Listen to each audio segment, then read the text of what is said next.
So in February of last year, I found myself in a small, crowded apartment underneath a bridge in a rundown neighborhood of Beirut.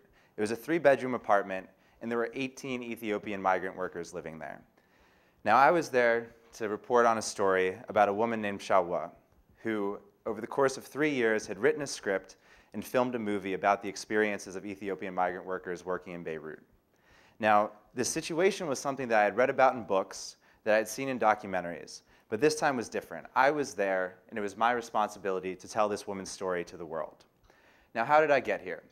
I graduated from university in 2012, and I think like many recent college graduates, I had very little idea what I wanted to do with my life. What I did know was that I had spent the last 3 years studying Arabic, and that if I didn't do something with the language, I'd be very frustrated. So I decided to move to the Middle East.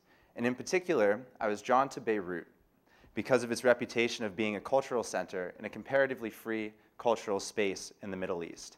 I wanted to know what that looked like. So I moved there in October of 2012. And when I got to the city, it was apparent to me that it was chaotic and vibrant, especially in terms of its nightlife and its traffic. But to me, Beirut was supposed to be a cultural center, and I found myself asking, where is this culture located? And I started thinking, wouldn't it be wonderful if I had an excuse to sit down and talk to Beirut's artists about their work, about their lives, and the importance of art in public life in the city?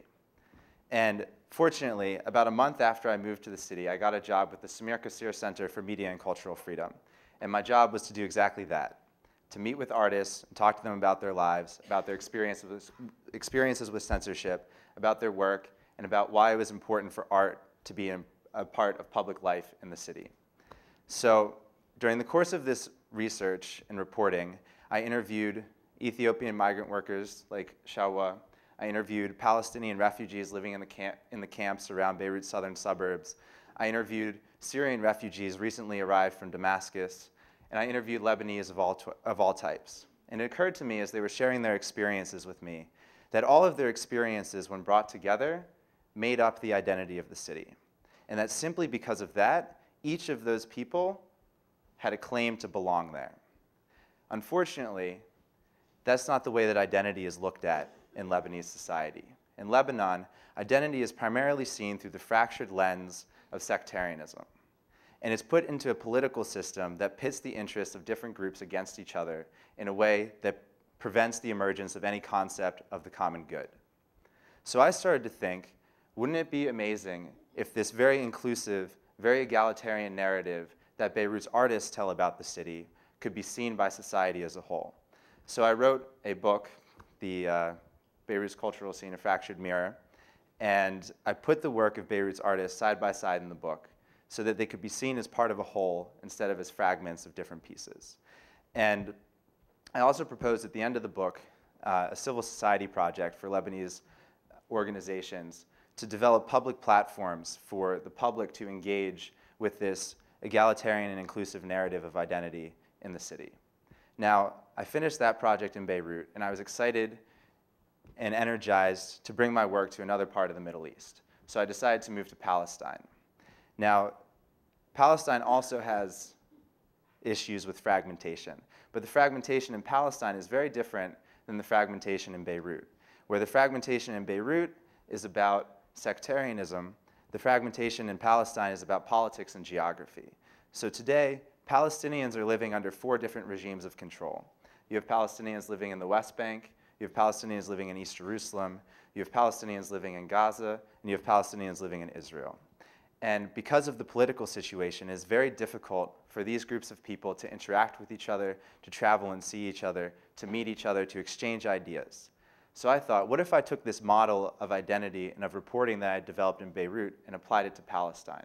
What if I talked to artists from all of these different areas and put their work alongside each other?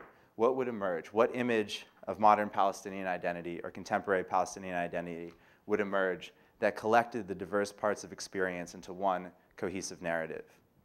Now, unfortunately, I wasn't able to complete this work because in early February of this year, I was deported from Israel. Now, to me, this is a roadblock in my work. It's a minor bump in the road. I know that I'll be back in the region. I know that I will be continuing to tell the stories of people like Shawa whose voices wouldn't be heard unless there were journalists there to tell them.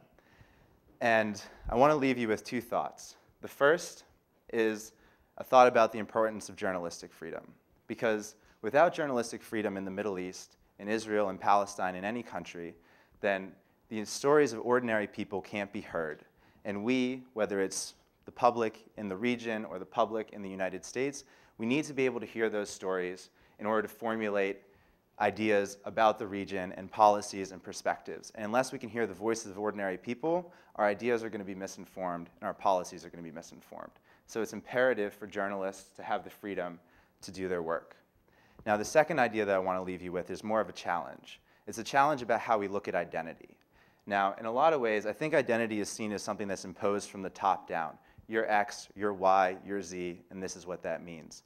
I'd like to challenge everybody in the audience to start thinking about identity more as a collection of stories, a collection of experiences from the people around us.